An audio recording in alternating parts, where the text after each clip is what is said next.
What's up? What's up? It's your man, Jimmy Chan. All right, so I asked for any kind of review questions by the 14th. And so far, there's only been one person that has submitted any questions. So I'm going to now make the video to answer all of them. And they're all coming from MGF 1106 and all coming from one student. So I will be going through those problems right now. All right. So this one is coming from MLM, and it is in 11.6, and it's number 9. Okay. So your numbers might be different on this chart, but this is a chart that's given, and this chart is the population of Mars, ages 25 and over, expressed in millions. Find the probability that a randomly selected Martian, age 25 and over, has not completed 4 years or more of college. So I want to find the probability of one of these Martian, randomly picking that the Martian has not completed 4 years or more. So in other words, I want them to be less than 4 years of college. Okay, so if I look at this chart, I can see that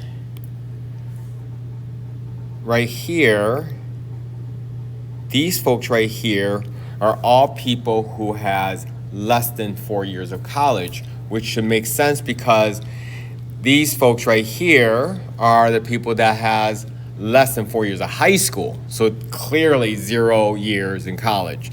These people here are only 4 years of high school, no 0 years in college. And these are the people who are total of all of them are less than 4 years. So the first line talks about males. The second line talks about female, and then this is the total of them. So if you notice that 11 plus 13 is equal to 24, 31 plus 32 equals 63, 24 plus 21 equals 45, okay?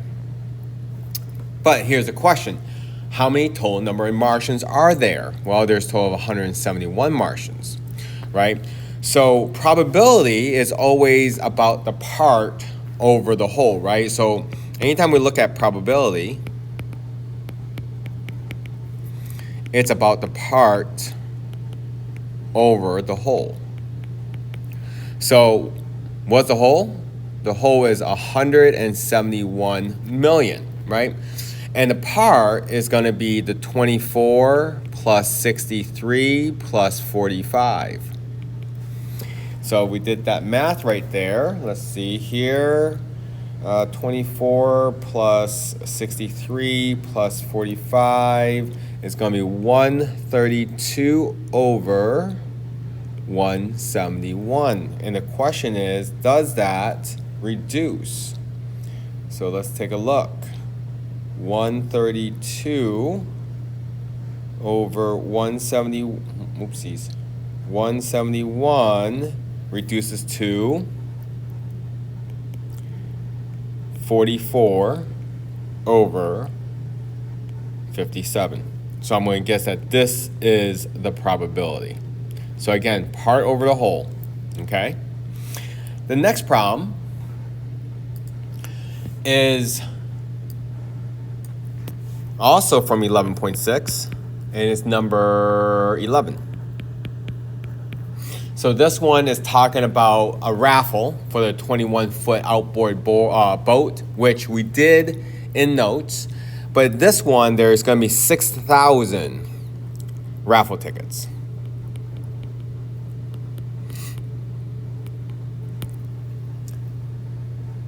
Right? You purchased only 50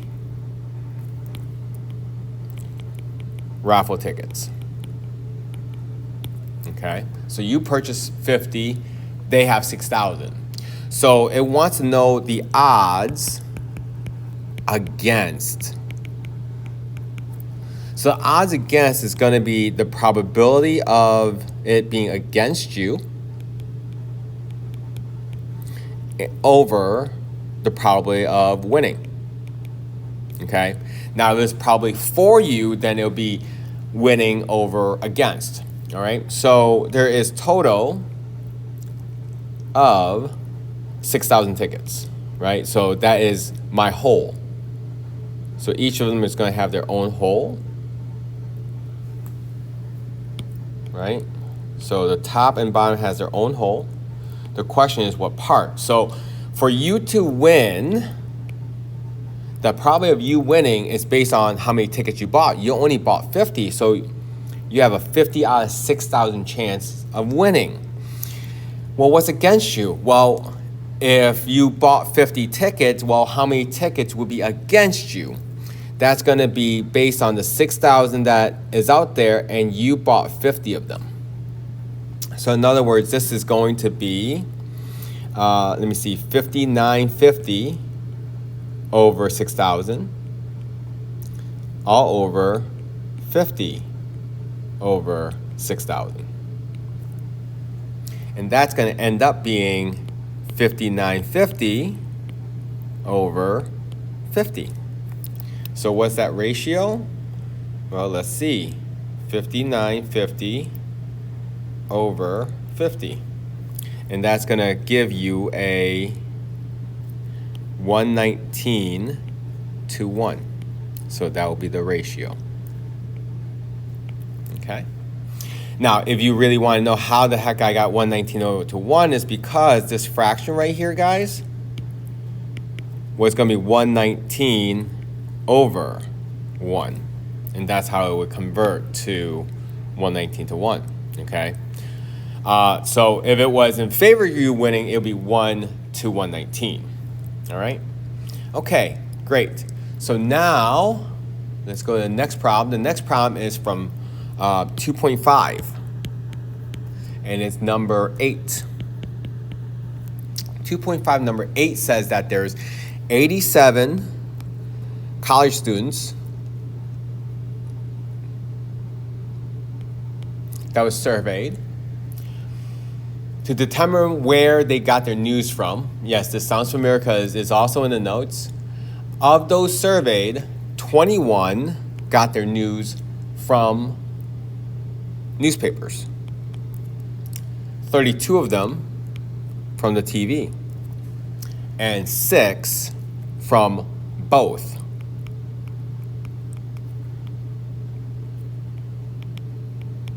Okay? All right, so it wants me to construct the Venn diagram. All right, so if I was to construct the Venn diagram,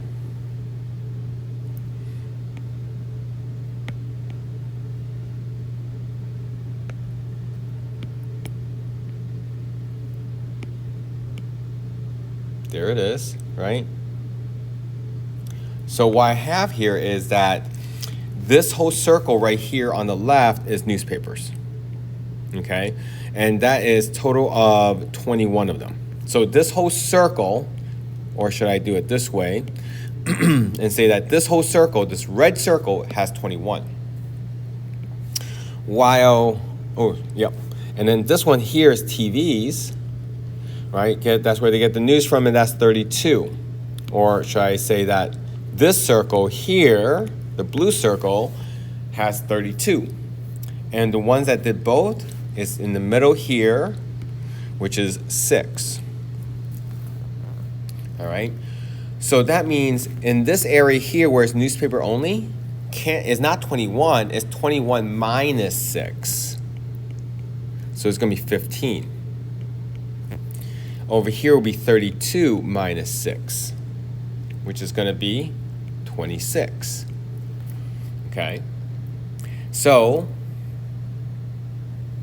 better yet, if I do this, so that you guys can see just these numbers and not get confused with those numbers. So from here, so in terms of getting newspaper only, well, that's going to be only 15. If it's TV only, it's going to be 26. If it's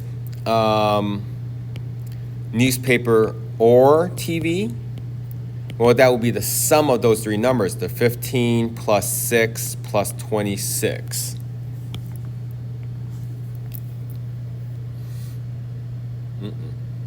So that would be 15 plus 6 plus 26.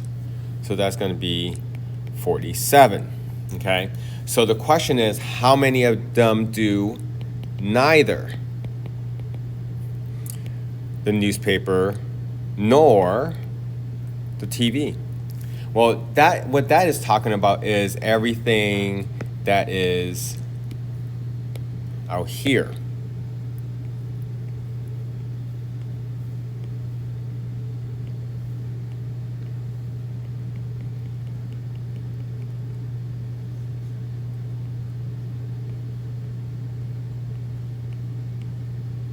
Okay, so everything that's out there, well, if in here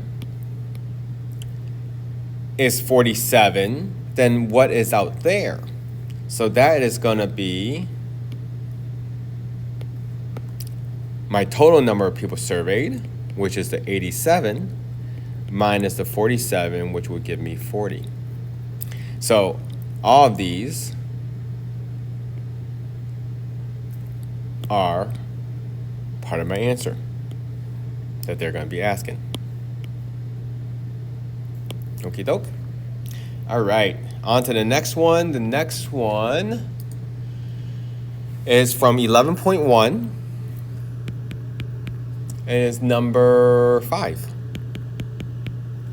Well, this one gives you, so this is talking about the lunch menu, right? So the lunch menu has a main course. And how many choices are there? There is 5 choices. It was turkey, spaghetti, meatloaf, shrimp, and hamburgers. And then it gave you a veggie. The veggie choice is pea, squash, cauliflower, and eggs. So that, eggplant, which would be 4 choices. And then a beverage. Well, the beverage was coffee, tea, milk, and soda. So that's also 4 choices. And the dessert, they gave you 3 choices: cake, pie, and sherbet. Well, to do this, since we want the main course, the vegetables, the beverage, and the dessert being all together, then we're just taking these 4 numbers and multiplying them. So it's almost like me doing this and saying, hey, I want a main course. How many choices I have? I got 5. I have a veggie. How many do I have? How many choices I have? I got 4. And then the beverage, I have 4 choices as well. And also the dessert, I have 3 choices. So I need to multiply all 4 of these numbers, and I'm going to get 240 ways a meal can be ordered. All right, let me confirm that. Let me see here. 5 times 4 times 4 times 3. Yep, that's 240, and there you go. All right, let's go on to the next one. The next one is from 11.1, number 6. All right, so number 6 is a person that ordered a new car, right? So the car had colors, and it had how many choices of colors? 10 possible colors. And it says with or without air conditioning. So the AC had how many choices? With or without means that there's 2. Automatic transmission, with or without, again, that's to be 2. With or without power window, well, the power window, again, same thing, that'd be 2 choices, with or without. And with or without a CD player. So the CD player is with or without as well. So that's also 2. Okay? So all I'm going to do is just multiply those together, which would be, I believe that's 160. Let me see. 10 times 2 times 2 times 2 times 2. Yep, 160. So that is going to give me 160 different ways that a new car can be ordered. All right. All right. On to the next one. This one's a very blurry picture, or my eyes has gone bad. This is from 11.1, and this is number 9. Well, number 9 says, how many different arrangements of 7 letters can be formed if the first letter must be, so the first letter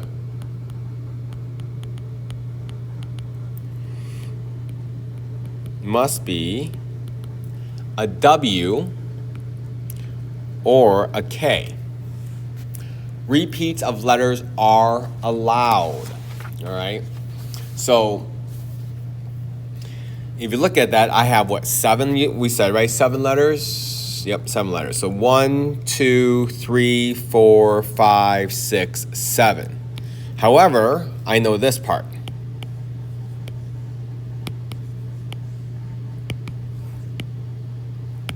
I know that the first letter must be a W or a K. Well, how many choices do I have when it comes to W and K? That'd be 2 choices. All the rest of them doesn't have to be certain letters, so how many choices do I have? 26 here, 26 here, 26 here, 26 here, 26 here, and 26 here. So same thing, I have to multiply all of these numbers together, and that is going to give me a fairly large number. So let me move that aside there, and that's going to give me, what is that? 617,831. Oh, I'm sorry, 617,831,552 different 7-letter combinations that can be put. Okay? Yikes, that's a lot. And there we go. All right. On to the next one. And the next one is from 11.2. And it's number 2. Okay.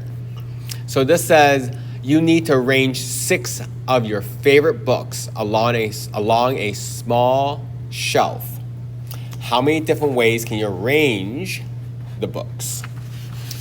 Assume that the order of the books makes a difference. So order makes a difference. That should be a dead giveaway that this is a permutation. Okay? So if that is the case, I could say just, let me see, what is it, 6 books.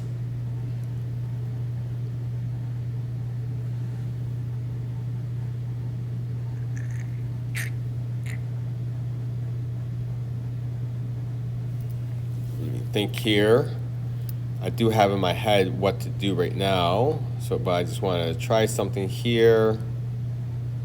Yeah, figured that. All right, so essentially what I'm going to do is I know it's a permutation because it says the order makes a difference. Okay, so with a permutation, a couple ways to think about it. I can think of it as I have 6 books. I just kind of pick. I'm just putting them in order, right? So, but the order makes a difference. So I'm just going to have 6. Pick 6, and that's going to give me my 720 different ways. The other thing is, the other way of thinking of it, which I think this would make more sense, is that, okay, if I have 6 spaces that I want to place books, right? The first one, I'll have 6 choices, and I want to pick 1.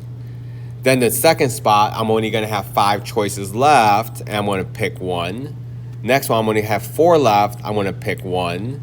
Next slot, I'm going to have 3 choices, and I'm going to pick 1. Next, I'm going to have 2 choices. I'm going to pick 1. And the last but not least, I only have 1. I'm going to pick 1. And that will also get me the 720 different ways. All right? Okay. So on to the next one. The next one is from 11.2, and this is number 7. Okay, so it says in a race which 9 automobiles are entered and there are no ties, how many ways can the first 3 finishers come in? And again, this is another problem that should sound familiar because it was in the notes as well. All right, so with this one, there's 9 choices. right, of racers, and you get to pick 3 of them. And that is going to equal to 504. Okay. All right, on to the next one. This says, not very clearly, that you have a benefit concert. I'm sorry, this is from 11.2, and this is number 8. So this says a benefit concert. 10 bands have volunteered to perform, but there is only enough time for 7 bands to play. How many lineups are possible? Same idea. I have 10 bands, 10 choices. I'm going to pick 7 of them because I only got 7 slots. Why did this change? Ooh, something happened. There we go. So I had 10 bands. I want to pick 7 of them because I only have 7 slots. So if that's the case, you plug that in. That is going to give you 604,800 different ways. All right? Okay. On to the next one. It's from 11.4, and that is number 2. All right, so this one says, you are dealt 1 card from a standard 52 card deck. Find the probability of being dealt a jack and a 10. So you're only being dealt 1 card. Is it possible to get a jack and a 10? Is there such a thing as a jack of 10s? Or a 10 of jacks? And the answer to both of these is no. So that's why there will be a 0 probability of that happening, since the intersect of those two cannot happen because of the and. Now, if it was to say or, then we would take the probability of getting 10s plus the probability of getting jacks and adding those together, okay? Because the intersection cannot happen, all right? All right, next and last question. All right, so this one is from 11.8, and it's number 3. So this should sound familiar to you as well because we actually did something like this as well. So a construction company is planning to bid on a building contract. The bid costs the company $1,300. The probability that the bid is accepted is 2/5 or 2 out of 5. If the bid is accepted, the company will make $8,250 minus the cost of the bid. Okay, so this is the fight of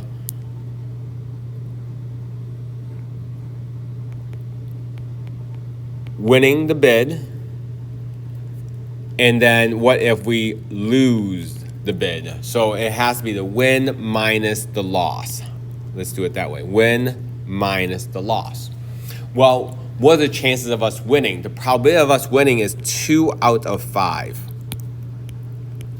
And if we win, what do we win? We win that $8,250 minus the $1,300 that the bid costs.